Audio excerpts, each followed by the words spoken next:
I never minded my job as a custodian. I don't know why the job gets a bad reputation. If you don't mind cleaning up messes, the pay really isn't bad and the hours are consistent.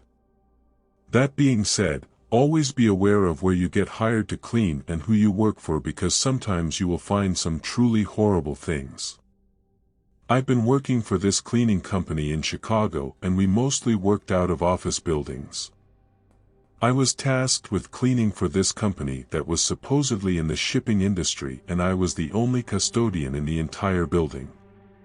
My job was to come in at night after the building closed and the workers were gone, and I would vacuum, refill the water coolers, and basically maintain the building. For the most part, this was a decent job and it got me home after about 6 hours a night. It's too bad the company was bogus.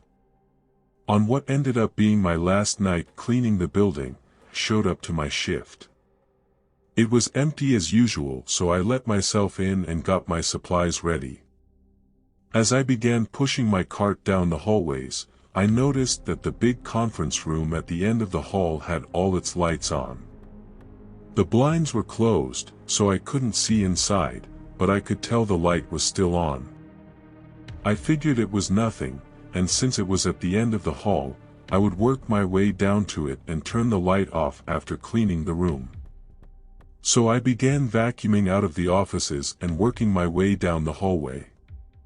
As I got closer and closer to the conference room, this really horrid smell began to fill the air around me.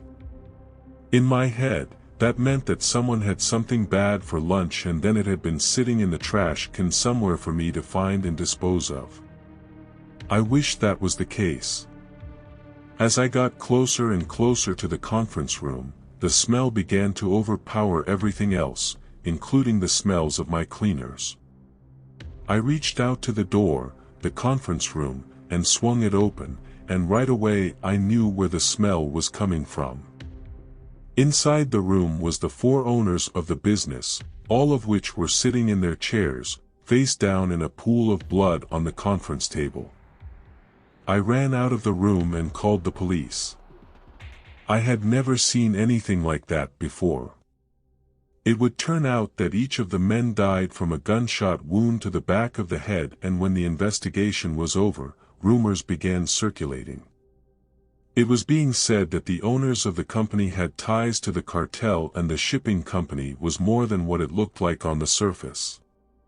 It was never made public what happened, but most of the people who know about it have said that the company was into some shady business and ended up being executed for it. I put in my resignation that day and ended up working for a different company that cleans houses. It's a bit more personal, but overall, I feel like I'm less likely to run into something as traumatizing as that ever again. At least I hope so.